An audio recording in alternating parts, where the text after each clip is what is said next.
I'd say despite all the effort that's gone into deploying fiber broadband over the last handful of years, and maybe even before that for some of the companies that were more future thinking, current estimates have national fiber penetration in the terms of homes passed anyway, is somewhere only in the 50 to 60% range, Mm. which is really interesting to me. Last time I kind of looked at that stat was a few months ago. And, you'd think with all this kind of stuff we've been hearing over the last handful of years, it would be further along than that. But it's a big country, right? And, I've had the opportunity to give talks here and there, and I say that stat. Some people find it very hard to believe, but for those of us, myself included, who live in a major metropolitan area, I think you get a slightly distorted sense of what the rest of the country is doing. And we have thankfully a big rural diverse country, and there's many homes unserved by fiber, and that's a story you can really get after when looking at the broadband deployment map. So that's kind of, I would say, driver one.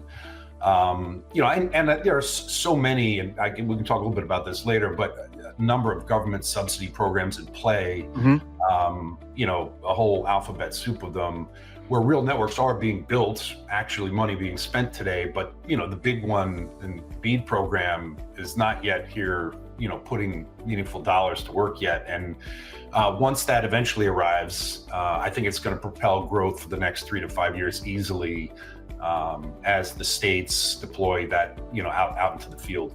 I'd say that the second big one, again, you'd have to be living under a rock not to hear about it, but the ramp up of AI, cloud, machine learning are again driving a real generational cycle of investment in hyperscale data centers in particular. The good news about hyperscale data centers for those of us who are in telecom and build fiber networks for a living is they need connectivity and massive connectivity.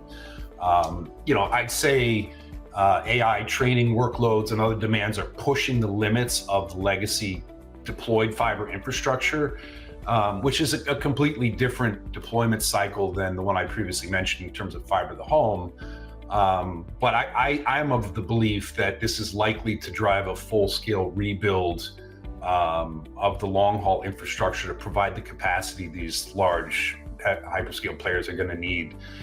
And I think the other piece of it, and I can kind of talk about it later when we get into it, is that the AI cycle is evolving as we speak, right? So what these hyperscale data center operators and AI operators are going to need is going to change over time. And I think that's something that's going to be interesting to watch, but will certainly put fuel to the fire in terms of fiber demand.